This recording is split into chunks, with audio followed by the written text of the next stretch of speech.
segunda parte de nuestra serie Raíces Profundas. ¿Estás emocionado, iglesia? Está poniéndose muy bueno esto y yo quiero que hoy le podamos dar un aplauso a Dios por la vida de nuestro hermano Ariel, que nos trae hoy la palabra de Dios. Dios te bendiga, hermano. Bienvenido. Gracias. Muchas gracias, pastor. Y pues como escuchábamos en una de las alabanzas de las canciones que son verdaderas oraciones, somos iglesia, somos nación. La tumba vacía es nuestra canción. Y también decía, vivo estás en gloria y en honor, reinas en victoria, Señor. Y así es, Cristo eres Dios. Y somos una iglesia cristiana que adoramos y tenemos un tipo de alabanza activa, por eso bailamos, por eso aplaudimos. Y en verdad que es pues el mismo Dios, es la misma palabra y es diferente estilo. Y este estilo es lo que nos ha capturado. Vamos a leer la Biblia en Efesios 4:3 en la Nueva Traducción Viviente. Estarán apareciendo también en pantalla. Dice, hagan todo lo posible por mantenerse unidos en el Espíritu y enlazados mediante la paz. Vamos a orar. Gracias, Dios, por este día. Gracias por la vida que nos prestas. Gracias por la salud que se manifiesta en cada uno de nosotros. Gracias, Dios, por tu creación. Gracias por todo lo que nos das, por todo lo que nos permites, por todo lo que nos dejas administrar. Gracias, Señor, por permitirnos ser hijos tuyos y por permitirnos estar hoy aquí. Ayúdanos, Señor, a lograr la meta de la predicación, que es contribuir en hacer a la gente cada día más como Jesús.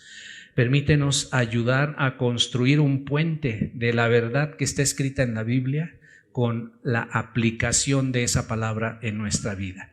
Ayúdanos, Señor, a ser miembros de la iglesia que procuran la unión a través del Espíritu y enlazados en tu paz. Padre Dios, ponemos este tiempo en tus manos, úsanos para tu honra y para tu gloria. En nombre de Jesucristo nuestro Señor.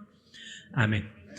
Pues hermanos, me da muchísimo gusto poder estar hoy aquí con ustedes en este lugar compartiendo la palabra de Dios. Confío que Dios les tenga hoy con bien y el Espíritu Santo esté obrando en ustedes y también en mí. Espíritu Santo, obra aquí, por favor, Señor.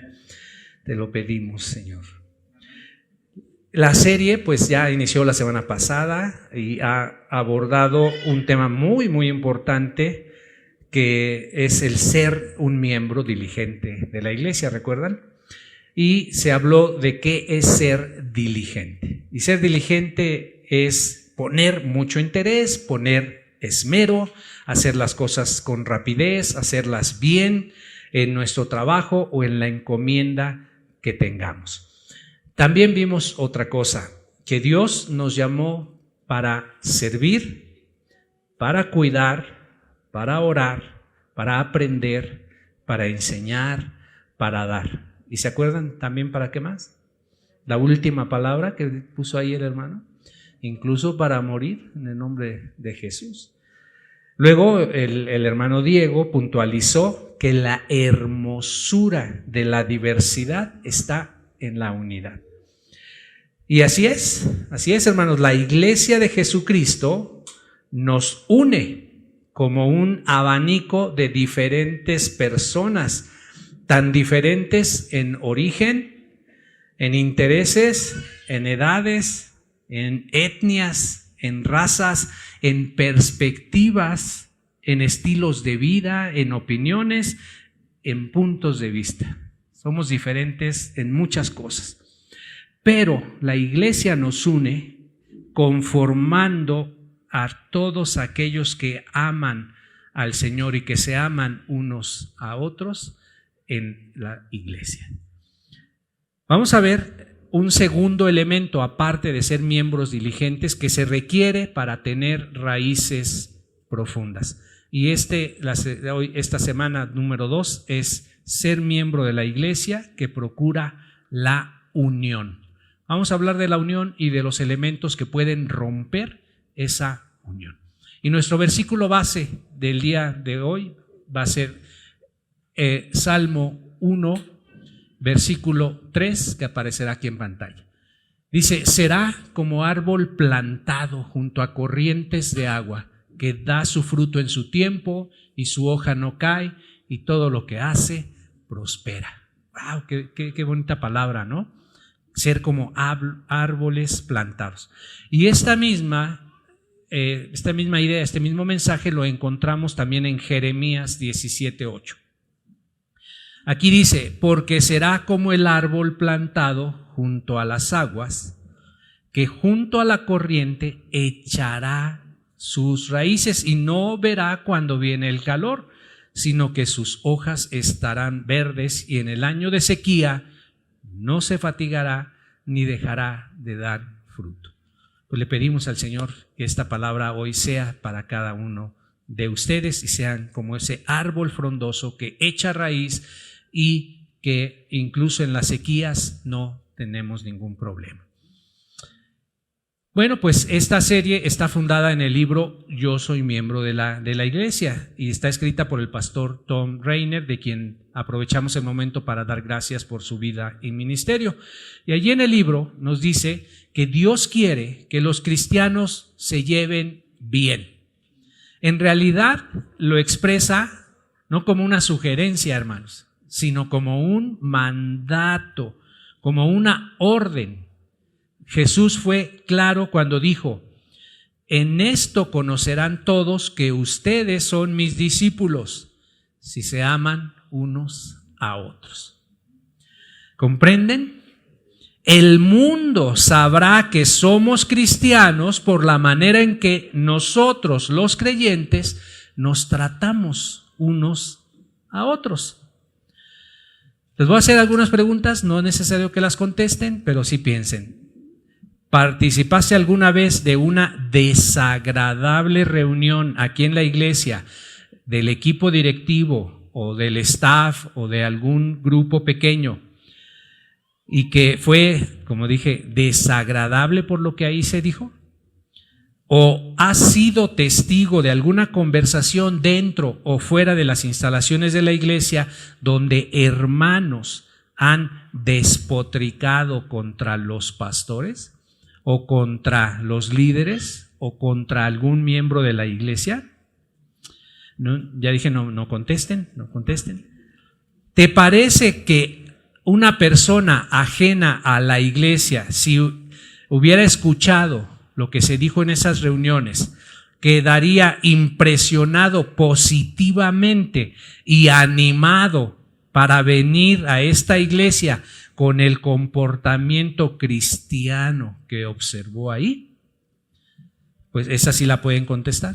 ¿Creen ustedes que sí? Ay, qué padre que ahí hay puro chisme, pura murmuración y todos despotrican contra todos.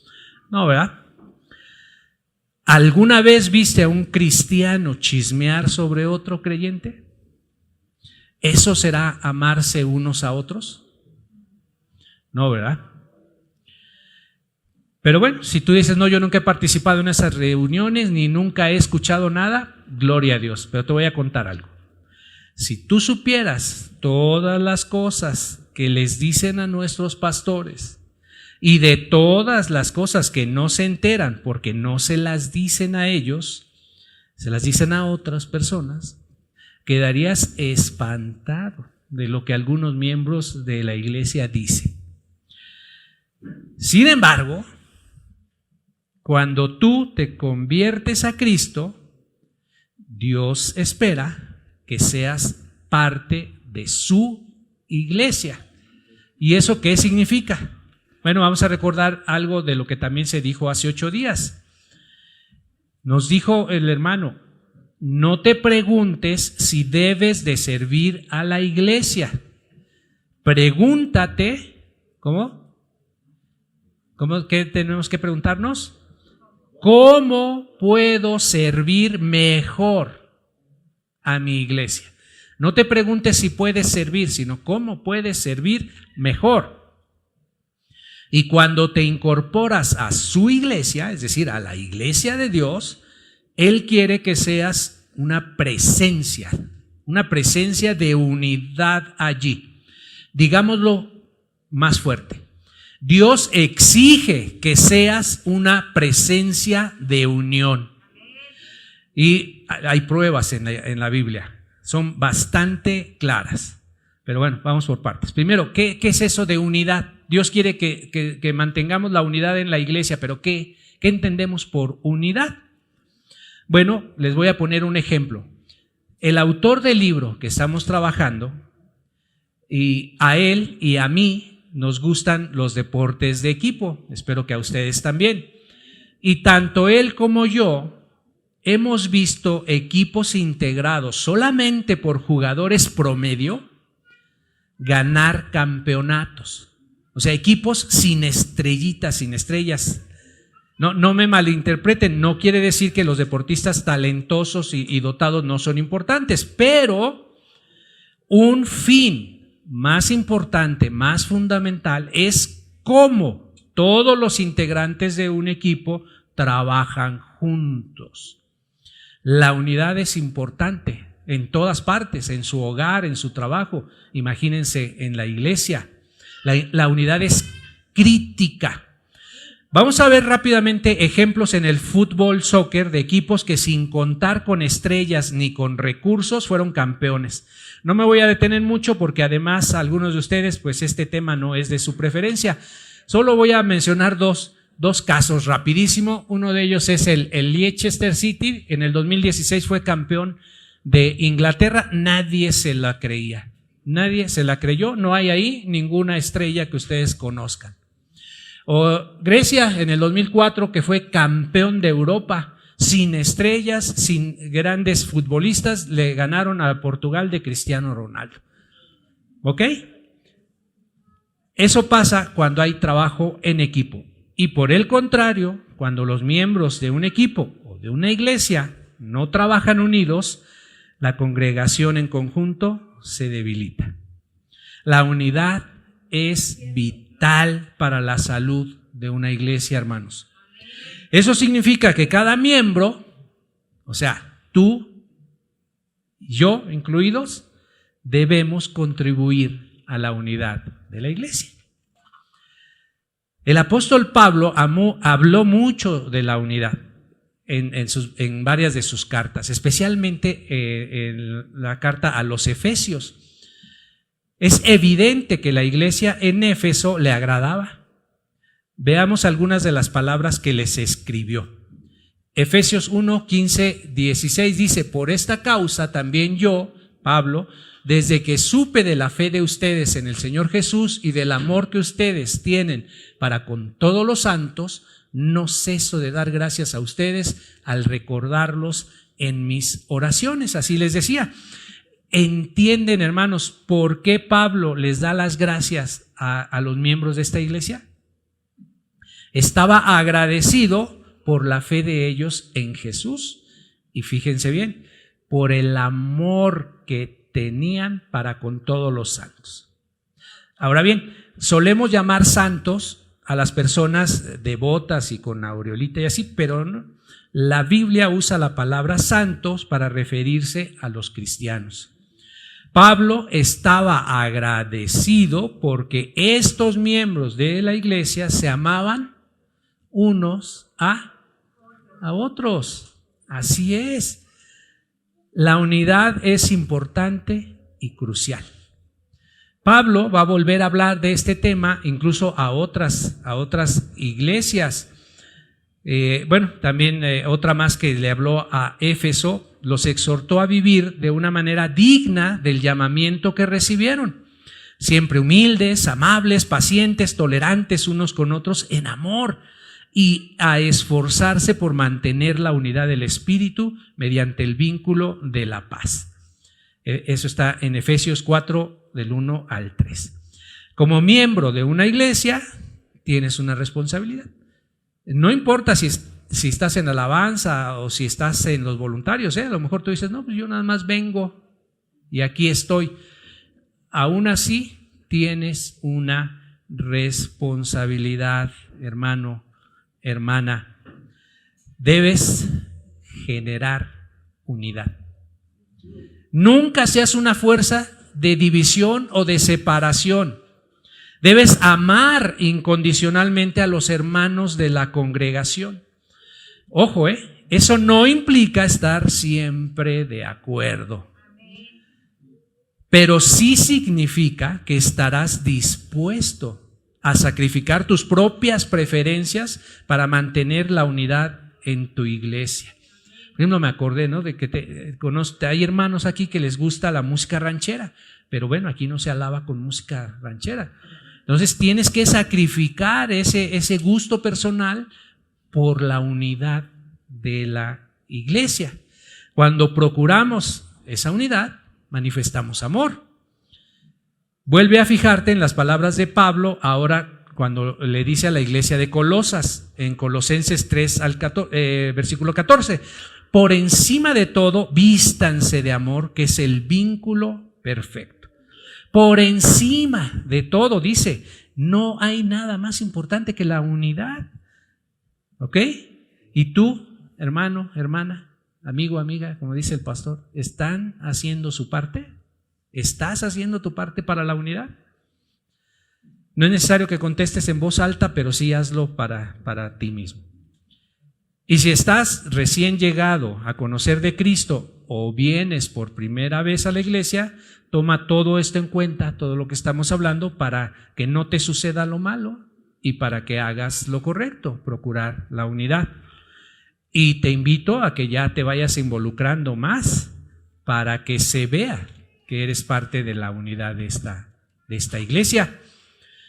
Ahora, hay una larga lista de prácticas no deseadas en la Biblia, Todas perjudican la unidad de la iglesia, pero por ahí hay una que no suele ser tomada muy en serio, como que se toma a la ligera. Ay, no pasa nada, al fin todo mundo lo hace, en el mundo todo mundo lo hace.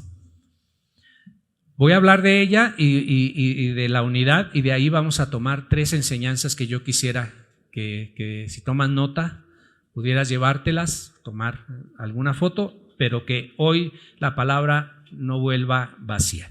Número 1, refrena tu lengua y no propagues rumores ni supuestos. Reconoce que ser miembro de una iglesia es más que solo venir a la reunión.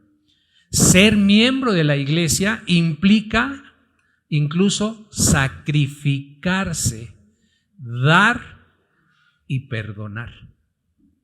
Decídete a no ser una fuente de rumores, de chismes, ni a dispersarlos.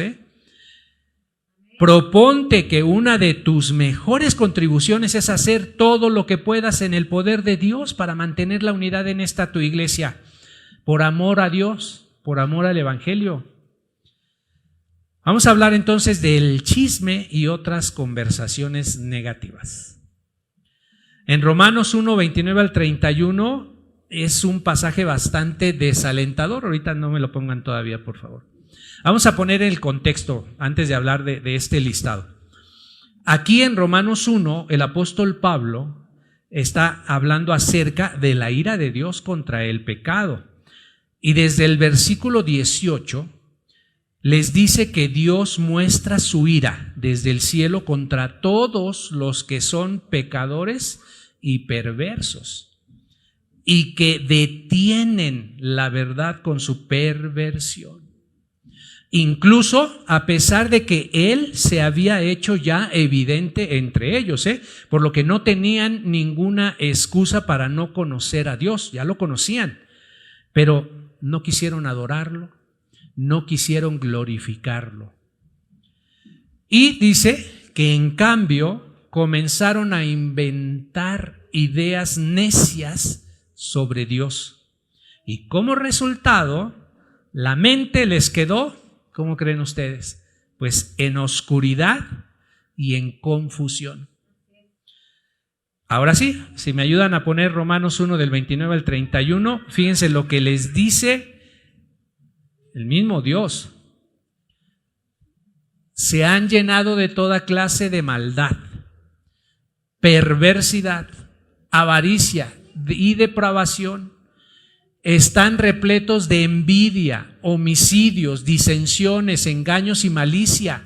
Son chismosos, calumniadores, enemigos de Dios, insolentes, soberbios y arrogantes.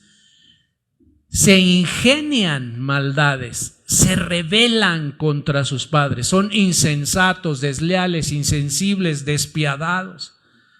¿Quién dice lotería? Qué fuertes palabras de Dios. Terrible, ¿no les parece?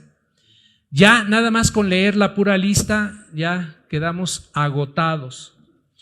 Y justo en medio de todas esas cuestiones malas, ahí está el chisme. Ahí está el chisme, justo en medio.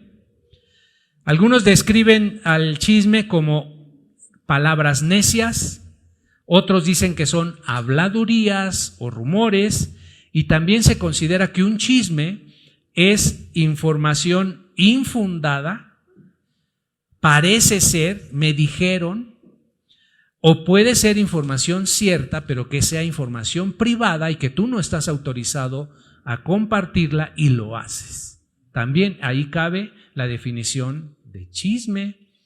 El chisme, además de ser malo, es destructivo para la iglesia. Y por el contrario, una iglesia unida, sin chismes, sin murmuraciones, es una iglesia poderosa.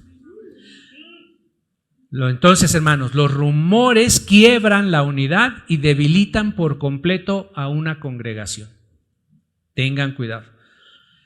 Esto del chisme y la murmuración es tan dañino que incluso en el sector privado, aquí tenemos mucha gente que labora en el sector privado, sabemos que esparcir rumores está prohibido, incluso en el manual de funciones. Si un empleado tiene un problema con otro empleado, debe de arreglarlo directamente con él. Y si por alguna razón no se puede, tiene que informar a su jefe inmediato superior. No se toleran los chismes. Un empleado incluso puede perder su trabajo por esta razón. ¿Por qué? Pues porque los chismes quiebran la unidad de una organización. Y si eso es grave en el sector privado, imagínense en la casa de Dios. Ahí vamos a poner una imagen de no sé qué sea eso, un osito, ¿qué será? Chismeándole, ¿verdad? El osito blanco al osito café. Vamos a evitar caer en chismes y murmuraciones. Y no solamente el apóstol Pablo habló de estas cuestiones, también el apóstol Santiago. Y el apóstol Santiago no suavizó sus palabras para describir el poder negativo de la lengua. Dice en Santiago 3:6, la lengua es fuego, es un mundo de maldad. La lengua ocupa un lugarcito entre nuestros miembros, pero es capaz de contaminar todo el cuerpo. Si el infierno la prende, puede inflamar nuestra existencia entera. Entonces, ¿cómo responder al problema del chisme o de la murmuración en las iglesias y en esta también? Primero, no eches a correr rumores. Ante la duda de si algo es chisme o no, mejor no lo comentes. Domina tu lengua. Segundo, si alguien en la iglesia comienza a compartir un chisme contigo, repréndelo con suavidad. Tu respuesta no tiene que ser severa, pero explícale que preferirías no escuchar ningún rumor o chisme y que esperas que tampoco esa persona lo propague. Puedes promover la unidad en tu iglesia con estas simples palabras. Y así otros hermanos u otras personas sabrán que en tu iglesia no se toleran los rumores y la congregación será un lugar de gozo y unidad como Dios nos lo ha prometido. Dice Pedro en la primera de Pedro, en el capítulo 3, versículo 10, el que quiera amar la vida y llegar a ver días buenos, debe refrenar su lengua del mal y sus labios no deben mentir. Refrenar el rumor y no mentir. Wow, ya ahí son dos cosas también, ¿verdad? Ama la vida, hermano. Llega a haber días buenos, que hoy sea un día bueno. Refrena tu lengua, termina con los rumores, promueve la unidad aquí en tu iglesia, convive, comparte. Hermano, hermana, además, aparte del chisme, voy un poco rápido para que me dé tiempo, hay otra cosa que puede romper la unidad en la iglesia y es la falta de perdón. Número 2, el segundo punto que vamos a platicar el día de hoy es el perdón. Perdona, hermano, hermana, aunque la persona a la que perdones ni se entere. ¿Por qué? Porque el que perdona es el que se libera. Procura ser un factor de unidad en la iglesia perdonando. Recuerda que nadie es perfecto.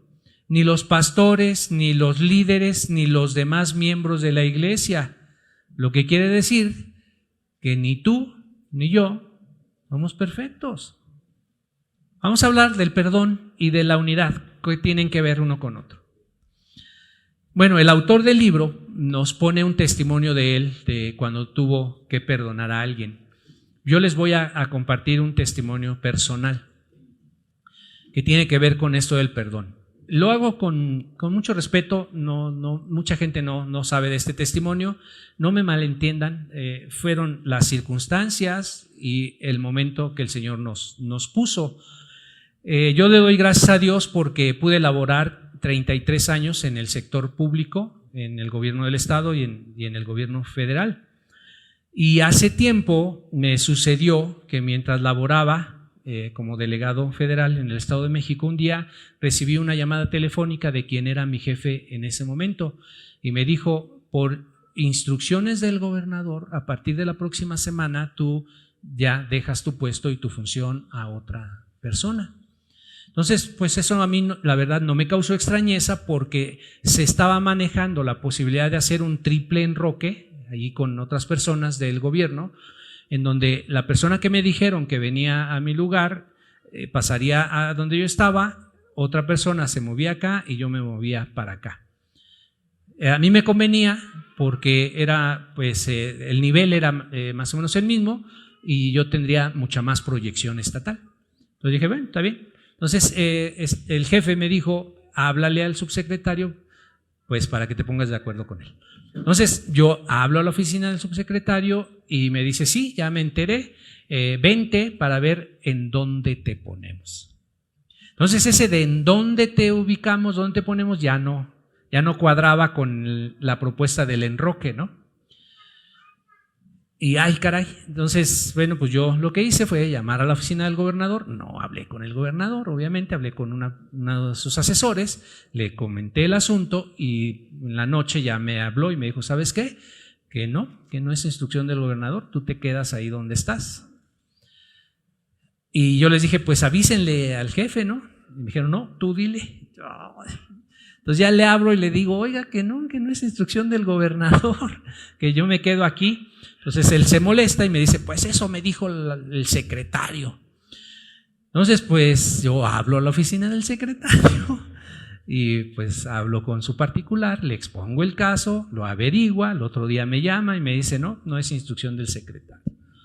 Entonces se lo digo así a la persona, pero pues obviamente se molesta, yo también me molesto, a partir de entonces me pone un montón de trabas, situaciones y bueno, pues yo la sobrellevo y así terminamos el sexenio. Pero al otro día que empezó el nuevo sexenio me manda a llamar y me dice: ahora sí, es instrucción del gobernador, te vas. Pero para eso me tuvo esperando 6 horas.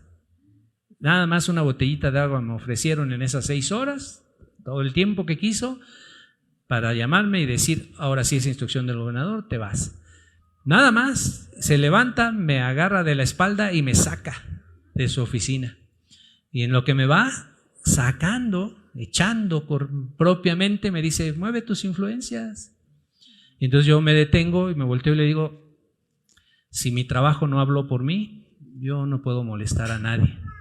y me fui, y me quedé sin trabajo.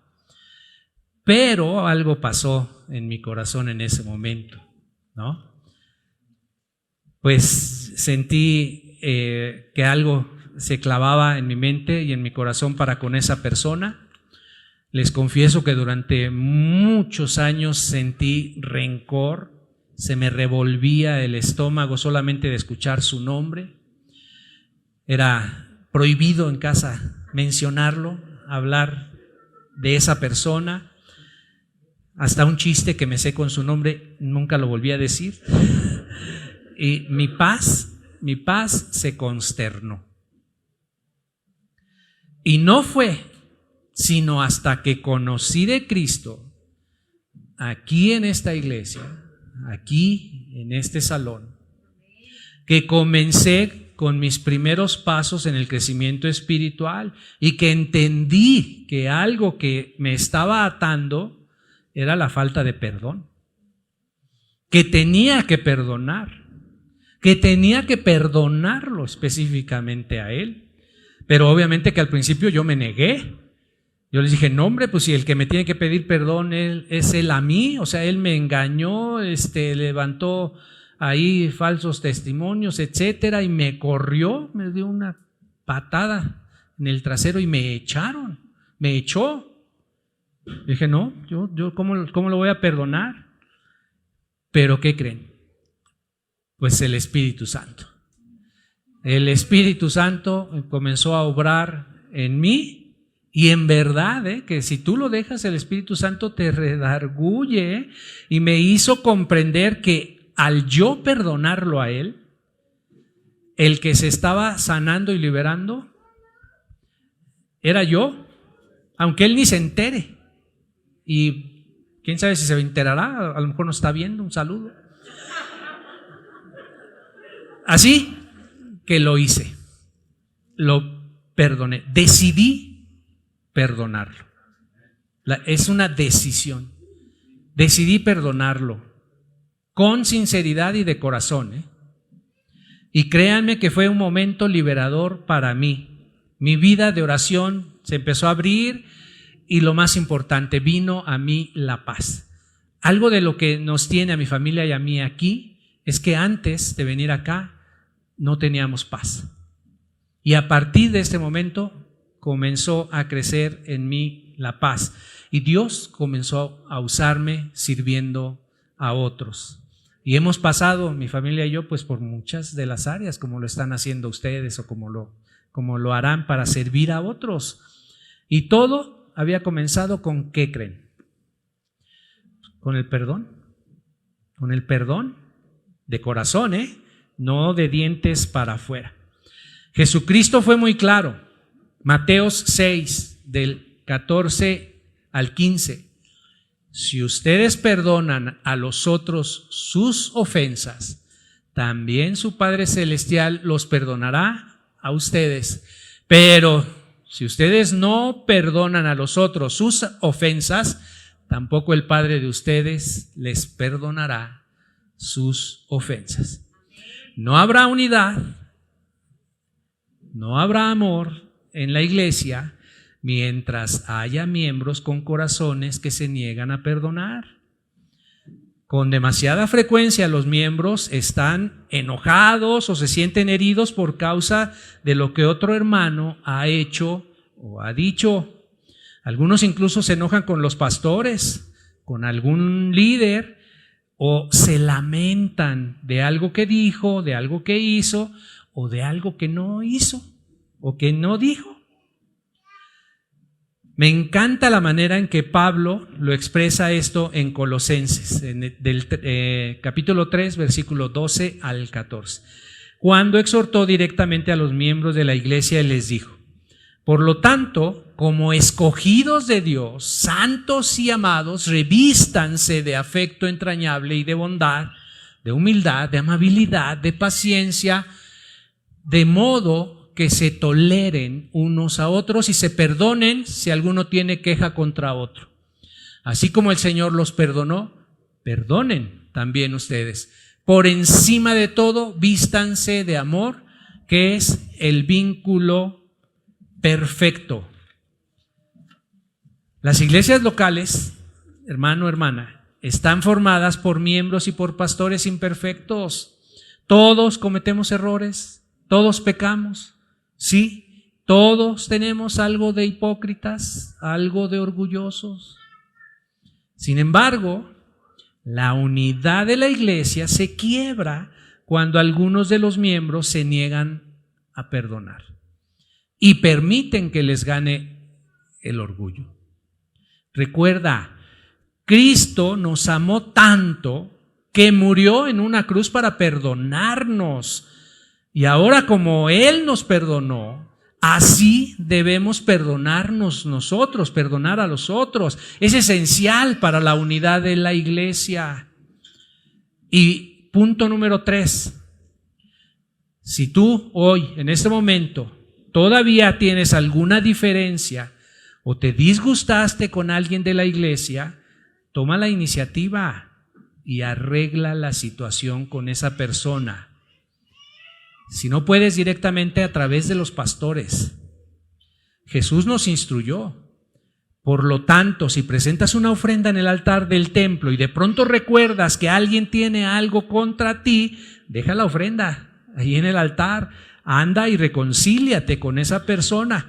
Luego ven y presenta tu ofrenda a Dios. Mateo 5:23.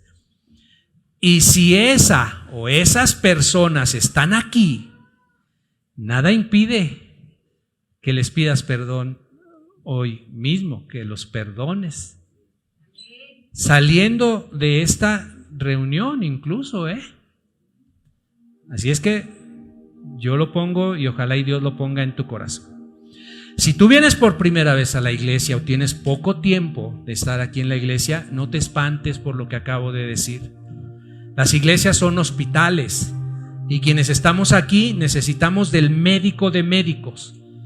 Jesús le contestó cuando estaban hablando con sus discípulos, les dijo: la gente sana no necesita médico, los enfermos sí. Por eso estamos aquí en la iglesia. Lucas 5:31. Y si estás aquí, es porque has comprendido que con tus propias fuerzas no puedes resolver las cosas. Pero no te preocupes, estás en el lugar correcto. Estás a los pies de Cristo. Por eso dile hoy al Señor: Padre nuestro, danos tu fuerza. Espíritu Santo, obra aquí. Espíritu Santo, llena este lugar. Inúndanos con tu poder. Venga tu reino, Señor. Hermano, hermana, confía en Dios. Deja la religiosidad, deja la religión y busca la relación directa con Dios a través de Cristo. Cree en Dios.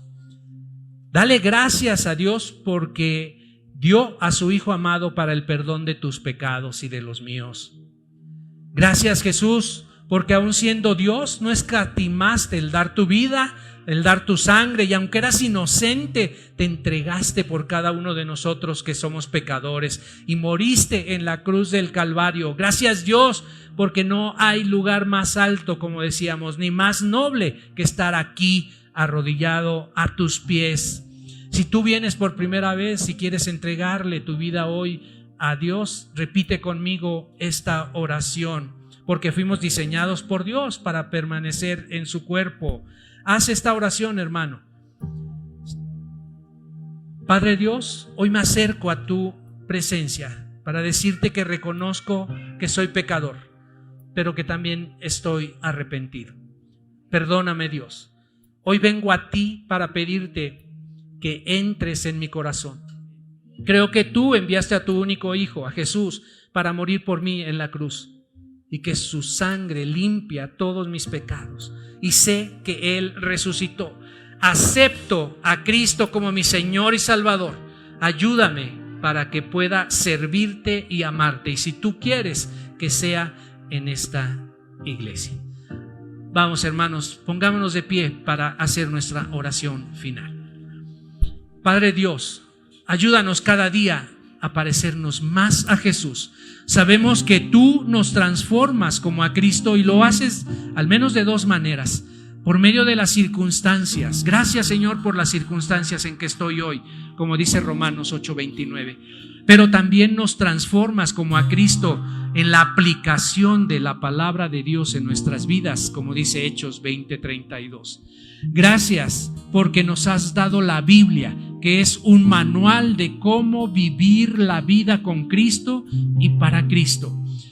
Cambia, Señor, nuestro carácter, cambia nuestra conducta, incrementa y fortalece nuestra fe, Señor, porque tú sanaste a todo tipo de enfermo, no por sus necesidades ni por sus merecimientos, Señor. Tú lo sanaste por su fe. Incrementa y fortalece nuestra fe. Ayúdanos a perdonar, Señor.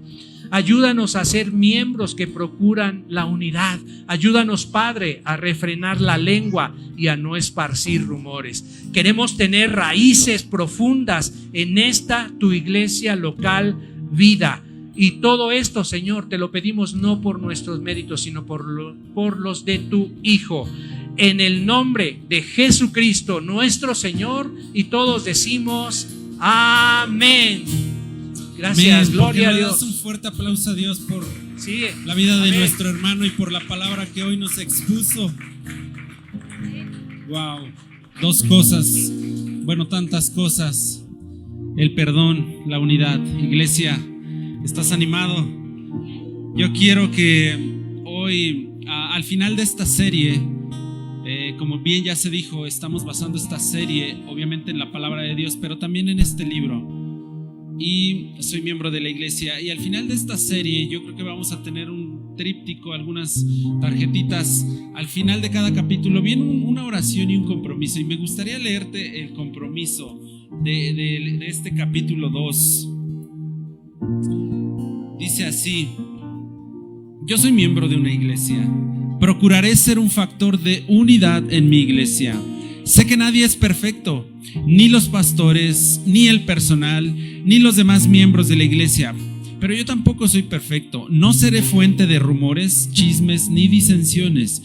Una de mis mejores contribuciones es hacer todo lo que pueda en el poder de Dios para mantener la unidad en la iglesia por amor al Evangelio. Por amor al Evangelio. Iglesia, pues que Dios te bendiga.